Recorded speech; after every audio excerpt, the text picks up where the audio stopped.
తెలంగాణలో ఎన్నికల అనంతరం రియల్ ఎస్టేట్ చాలా స్లోగా ఉందని మాత్రం పబ్లిక్లో టాక్ వినపడుతుంది. సో దాదాపు ఎన్నికలు అయిపోయి 6 నెలలు అవుతుంది, కొత్త ప్రభుత్వం కూడా ఏర్పడింది. సో ఈ నేపథ్యంలో రియల్ ఎస్టేట్ స్లోగా ఉంది అంటూ ప్రచారం జరుగుతున్న ఈ ప్రచారానికి వాస్తవం ఎంత, ఇవన్నీ విషయాలు తెలుసుకునే ప్రయత్నం చేయడానికి రియల్ ఎస్టేట్ ఇవైతే ఈరోజు ఆదిబట్ల వచ్చేసింది. సో మా వెనకాల చూడవచ్చు, మీకు కనిపిస్తుంది కదా ఓఆర్ఆర్ ఎగ్జిట్ ఆదిబట్ల రావిరాల్ అనమాట. సో ఆదిబట్ల కొంగరకాలన్ ఏరియాలో రియల్ ఎస్టేట్ ఎట్లా ఉంది, నిజంగానే మార్కెట్ స్లో ఉందా, రేట్స్ ఏమైనా తగ్గాయా లేదా రేట్స్ పెరిగాయా, సో ఈ ఏరియాలో ప్రైవేట్ సంస్థలు ఎలాంటి కొత్త సంస్థలు వచ్చాయి, అదేవిధంగా ప్రభుత్వ కార్యాలయాలు ఏమైనా ఏర్పాటు చేశారా కొత్తగా, ఇవన్నీ తెలుసుకునే ప్రయత్నం చేద్దాం.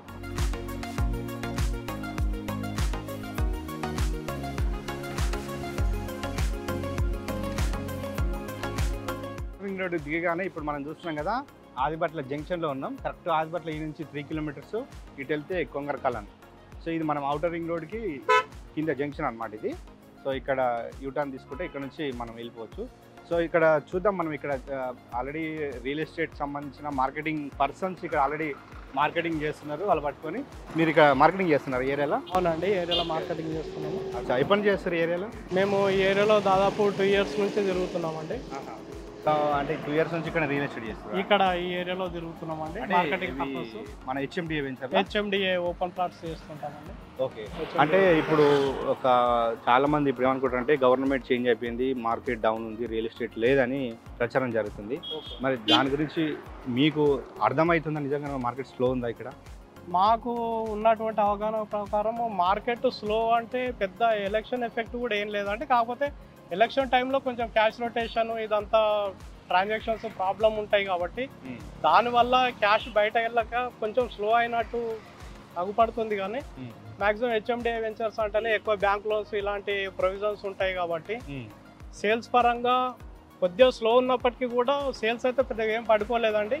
అలా అని రేట్లు కూడా ఏం పడిపోలేదు, మార్కెట్ అంతా స్టేబుల్గా నడుస్తుంది. అంటే మీరు రేట్లు అంటారు కదా, సో ఈ ఏరియాలో అంటే ఈ ఆదిబట్ల కొంగరకాలానికి ఔటర్ రింగ్ అవుట్ ఇటుగా హెచ్ఎండిఏ వెంచర్లలో ఏం రేట్లు ఉన్నాయి? ఇప్పుడు మాకున్నటువంటి అవగాహన ప్రకారం ఈ సరౌండింగ్లో as per location per square yard 25,000 నుంచి 45,000 వరకు కూడా నడుస్తున్నాయండి హెచ్ఎండిఏలో. ఇంతకుముందు ఉన్నటువంటి మార్కెట్ ప్రకారంగా చూసుకుంటే సపోజ్ 14-15 ఇయర్స్లో చేసినటువంటి వెంచర్స్లో కూడా అప్పుడు 6,000, 8,000 రేంజ్ అమ్ముకున్న వాళ్ళు కూడా ఇప్పుడు 25,000-30,000 రీసేల్ అమ్ముకునే వాళ్ళు కూడా ఉన్నారు. రీసేల్ ప్లాట్స్ 6,000 ఉన్నది గజం ఇవాళ 28,000 అయింది అంటున్నారు. 25,000 వరకు అమ్ముకుంటున్నారు. 5 రెట్లు పెరిగింది ఇంచుమించు 4 రెట్లు 5 రెట్లు అయితే ఈజీగా పెరిగిందండి ఐజ్ పర్ లొకేషన్. అంటే 5 రెట్లు పెరిగిందంటే కారణం ఏంటంటారు ఈ ఏరియాకి? ఇక్కడ కారణం అంటే సార్ ఇప్పుడు మనం ఇటువైపు చూసుకుంటే టీసీఎస్ ఉంది, అక్కడ నంబర్ ఆఫ్ ఎంప్లాయీస్. తర్వాత ఇటు పక్కన చూసుకుంటే వండర్లా ఉంది, వండర్లా థీమ్ పార్క్, అక్కడికి మనకి టూరిజం పరంగా పర్యాటకులు వస్తూనే ఉంటారు. తర్వాత ఇక్కడ మనకి గత 3-4 సంవత్సరాల నుంచి రంగారెడ్డి డిస్ట్రిక్ట్ కలెక్టరేట్ అనౌన్స్ అయినప్పటి నుంచి ఈ పక్కనే ఇండస్ట్రియల్ జోన్ కూడా అనౌన్స్ అయింది కాబట్టి బిఫోర్ 1.5 ఇయర్ ఇక్కడ కలెక్టరేట్ ఓపెన్ కావడము, ఈ చుట్టూ ఫోక్స్కాన్ కంపెనీ, కేయాన్స్ కంపెనీ, ఇవన్నీ కంపెనీస్ కూడా వర్క్స్ ప్రోగ్రెస్లో ఉండడము. ఫాక్స్కాన్ కంపెనీ 25,000 ఎంప్లాయ్మెంట్ ఫస్ట్ ఫేజ్లోనే వాళ్ళు ఆగస్టులో స్టార్ట్ చేస్తామంటున్నారు. సో ఈ విధంగా ఎంప్లాయ్మెంట్ జనరేషన్ ఉంది. దానికి తోడు రింగ్ రోడ్ కనెక్టివిటీ ఉంది. ఈ రింగ్ రోడ్ కనెక్టివిటీ వండర్లా దగ్గర ఎగ్జిట్ నెంబర్ 13, తర్వాత ఎగ్జిట్ నెంబర్ 12 బొంగళూరు జంక్షన్, మనకు సాగర్ హైవే.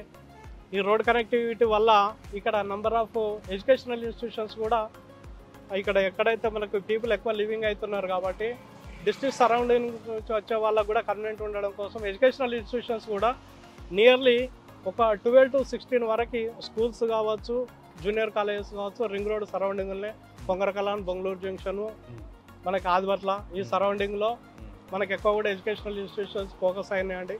దీంతో చుట్టుపక్కల ఇంజనీరింగ్ కాలేజెస్ చాలా ఉన్నాయి. సో అంటే ఇప్పుడు ఇంతసేపు మీరు చెప్పిన టీసీఎస్ కానీ, ఫాక్స్కాన్ కానీ, రంగారెడ్డి డిస్ట్రిక్ట్ కలెక్టరేట్ ఇవన్నీ రాకముందు 6,000 గజం ఇలా 28 నుంచి 30,000 అయింది. నాకు తెలిసి ఈ రంగారెడ్డి కలెక్టరేట్, ఫాక్స్కాన్ కంపెనీ ఇలాంటివి అనౌన్స్ కాకముందు 6,000, 8,000 ఈ రేంజ్లోనే ఉందండి రేటు.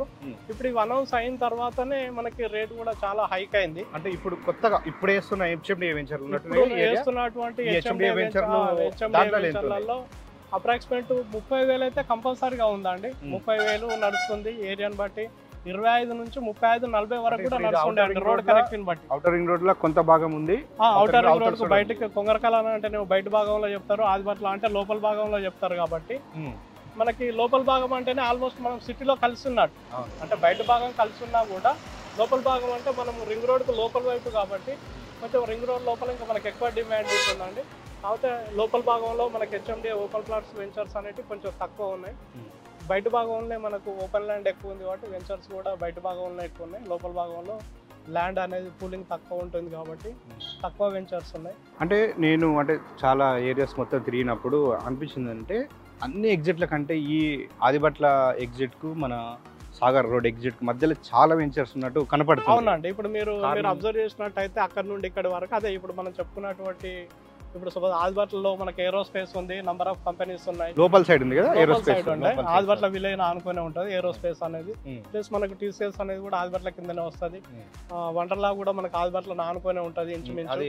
మొత్తం పార్క్ అన్నమాట, అది మనకి థీమ్ పార్క్ అన్నమాట. మనకి అక్కడికి సాటర్డే సండే వస్తే 1000 ఆఫ్ పీపుల్ వచ్చేటటువంటి అవకాశం ఉంటుంది. వేలాది ప్రజలు వస్తారు, మన స్టేట్ నుండే కాదు అదర్ స్టేట్.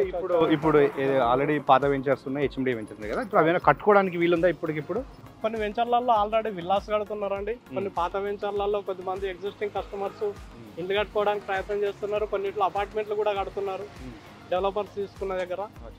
సఫిషియెంట్ గా ఇప్పుడు అంటే కస్టమర్ ఒంటరిగా తీసుకొని కట్టుకోవాలంటే ఒక 1 years ఆగడానికి ప్రయత్నం చేస్తారు. జనరల్ గా మార్కెట్ లో ఉన్న అవగాహన ప్రకారం ఏంటంటే ఇతరులు ఎవరైనా కడితే నేను కడదామని చూస్తూ ఉంటారు. అందుకని ముందు స్టెప్ వేసే వాళ్ళ కోసమే చూస్తూ ఉంటారు. కాబట్టి ఇన్వెస్ట్మెంట్ పర్పస్ అయినా ధైర్యం చేస్తే లివింగ్ పర్పస్ అయినా ఓకే అండి. ఎందుకంటే మనకి అక్కడ నుండి ఇక్కడికి దాకా చూసుకుంటే రింగ్ రోడ్ కి ఇరువైపులా దాదాపు ఒక 10-12 అపార్ట్మెంట్ ప్రాజెక్ట్స్ కనబడతాయి, ఒక 7-8 విల్లా ప్రాజెక్ట్స్ కనబడతాయి.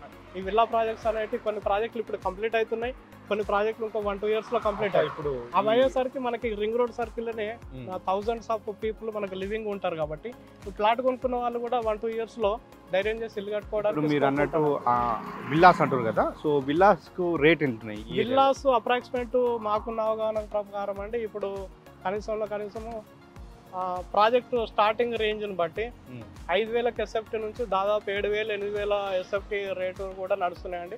ఒకవేళ మనం లంసంగా తీసుకున్నట్టయితే 1.5 నుంచి 4.5-5 కోట్ల రేంజ్ చేసేటటువంటి అపార్ట్మెంట్ విల్లా సైజెస్ కూడా కొన్ని ప్రాజెక్టులలో ఉన్నాయి. మాకున్న అవగాహన ప్రకారం దాదాపు 1.5 లీస్ట్ నుంచి 4.5-5 రేంజ్ల వరకు కూడా వాటి సైజులను బట్టి ఒక్కొక్క ప్రాజెక్ట్ లో డిపెండ్ అయింది, లొకేషన్ బట్టి. చూస్తుంటే అపార్ట్మెంట్ కూడా కట్టినట్టు. అవునండి, ఇక్కడ నంబర్ ఆఫ్ అపార్ట్మెంట్ నాకు తెలిసి అపార్ట్మెంట్స్ లో కూడా మీకు 4,800, 5,000 నుంచి 6,000 వరకు కూడా ఎస్ఎఫ్టీ లాగా ఉన్నాయి.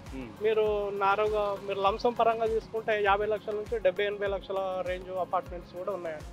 అంటే ఇప్పుడు ఇక్కడ ఓపెన్ ప్లాట్ తీసుకున్నా కంటే అపార్ట్మెంట్ వచ్చేస్తుంది ఇక్కడ, మరి అట్లా పెట్టుకుంటే అపార్ట్మెంట్ వస్తుంది. కానీ అపార్ట్మెంట్స్ అందరు కోరుకోరు కదా అండి. ఓపెన్ ప్లాట్ అంటే రేపు అమ్ముకున్నా కూడా అప్రిషియేషన్ వస్తుంది. సపోజ్ ఇన్వెస్ట్మెంట్ అనుకున్న వాళ్ళైతే ఒక 300-400 గజాలు ఇప్పుడు తీసి పెట్టుకుంటే ఇల్లు కట్టుకునే వరకు సగం ప్లాట్ తీసేసుకుంటే ఆ వచ్చినటువంటి అమౌంట్ తోని మిగతా ప్లాట్ లో ఇల్లు కట్టుకోవడానికి కన్వీనియంట్ ఉంటుంది. అపార్ట్మెంట్ అంటే కొద్దిమంది రిస్ట్రిక్టెడ్ ఏరియా లాగా ఫీల్ అవుతూ ఉంటారు. ఎందుకంటే ఓపెన్ ప్లాట్కు ఉన్న డిమాండ్ అపార్ట్మెంట్కి ఉండదు.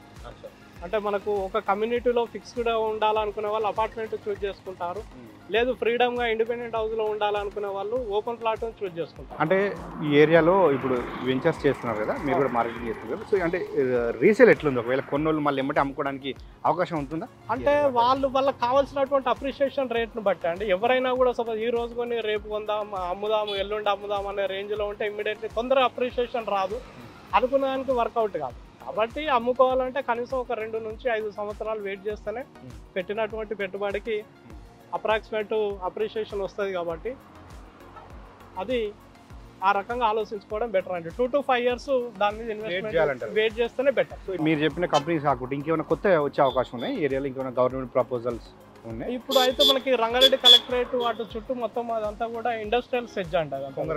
పొంగరకలాన్లో ఉన్నది మొత్తం ఇండస్ట్రియల్ సెజ్. అది కాకుండా మనకి ఆదిబట్ల ఏరోస్పేస్, తర్వాత నాదర్గులు, ఆ సెజ్జులలో కూడా ఇంకా మనకు నంబర్ ఆఫ్ కంపెనీస్ రావడానికి ల్యాండ్ పూలింగ్ ఉంది.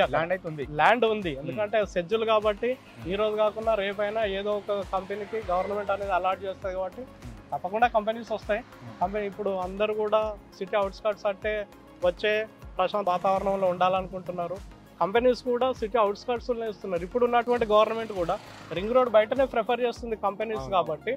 సో కాబట్టి కంపెనీస్ రింగ్ రోడ్ బయటనే వస్తాయి. ఇప్పుడు ఇక్కడ సైట్ చూడడానికి చాలా మంది కస్టమర్స్ వస్తుంటారు కదా ఏరియాలో. వచ్చినప్పుడు లేదు అక్కడ అమరావతి, ఆంధ్రాలో అమరావతి డెవలప్మెంట్ చేస్తున్నారు, మేము అక్కడ పోతాం, అక్కడ ఇన్వెస్ట్మెంట్ చేస్తామని ఎవరైనా అంటారా? ఇప్పటి వరకు అయితే మాకు అలా అన్న వాళ్ళు ఎవరు తగలలేదండి. ఒకవేళ నిజంగానే అలా అనుకున్నా కూడా ఎవరైనా కూడా నిజంగా అక్కడ అమరావతి అనే వాళ్ళు ఉంటే కేవలం ఆ ఏరియా అక్కడ ఆంధ్ర సర్కిల్ వాళ్ళే ప్రిఫర్ చేసుకునేటటువంటి ఛాన్స్ ఉంటుంది. తెలంగాణ వాళ్ళు అయితే అమరావతి పోయి కొంటామని ఎవరు అన్నారు. కానీ హైదరాబాద్లో మాత్రము ఆంధ్ర వాళ్ళైనా తెలంగాణ వాళ్ళైనా అందరూ కూడా కొనడానికి, అది ఇన్వెస్ట్మెంట్ పర్పస్ కావచ్చు, లివింగ్ పర్పస్ కావచ్చు. హైదరాబాద్ అయితే ఎప్పుడు ఎవరికి వినండి. ఓకే, అంటే మనం అనుకున్నంత హై రేంజ్లో పెరగకున్నా తప్పకుండా పెరగడం అయితే ఉంటుంది, తగ్గడం అయితే ఉండదు. దానికి తోడు భూమి అనేది ఎప్పుడైనా అది లిమిటెడ్ కాబట్టి ఎప్పుడూ రేట్ అనేది పెరుగుతూనే ఉంటుంది. కాబట్టి భూమి విషయంలో ఎప్పుడు కూడా మనం రేటు తగ్గుద్ది అని ఆలోచించడం కూడా కరెక్ట్ కాదండి. ఓకే, థ్యాంక్ యూ అన్న. Thank you. నీటిలో ఇక్కడ ఉన్న డెవలప్మెంట్స్ చెప్పినందుకు ధన్యవాదాలు. Thank you. సో చూసారు కదా ఆదిబట్ల కొంగరకాలం ఏరియాలో రియల్ ఎస్టేట్ ఏ విధంగా డెవలప్మెంట్ అయిందో. గతంలో అంటే 6,000 ఉన్న గజం ఇప్పుడు 28,000 అయిందంటే సో నిజంగా గ్రేట్ అని చెప్పొచ్చు. అంటే అప్రిషియేషన్ వాల్యూ అంత పెరిగిందని చెప్పి ఈ ఏరియాలో. అంటే కారణం Rangareddy collectorate, TCS, Adibatla, Foxconn ఇలా అన్ని నెంబర్ ఆఫ్ కంపెనీస్ రావడంతో ఇక్కడ రేట్లు పెరిగినాయి. ఎప్పుడైతే రేట్లు తగ్గలే అని మాత్రం చెప్తున్నారు. సో ఒకవేళ ఇన్వెస్ట్ చేయాలనుకుంటే ఇది కూడా మంచి ఏరియానే, లివింగ్ ఏరియానే, అపార్ట్మెంట్స్ కానీ విల్లాస్ కానీ అన్ని వచ్చినాయని చెప్తున్నారు. సో చూద్దాం మరో ఏరియాలో రియల్ ఎస్టేట్ ఎట్లా ఉందనేది మరో వీడియోతో ముందుకు వస్తాం. Hello, this is singer Harika Narayan. Real ఎస్టేట్కి సంబంధించినటువంటి ఇన్ఫర్మేషన్ తెలుసుకోవడం కోసం please subscribe to the channel real estate TV. Thank you.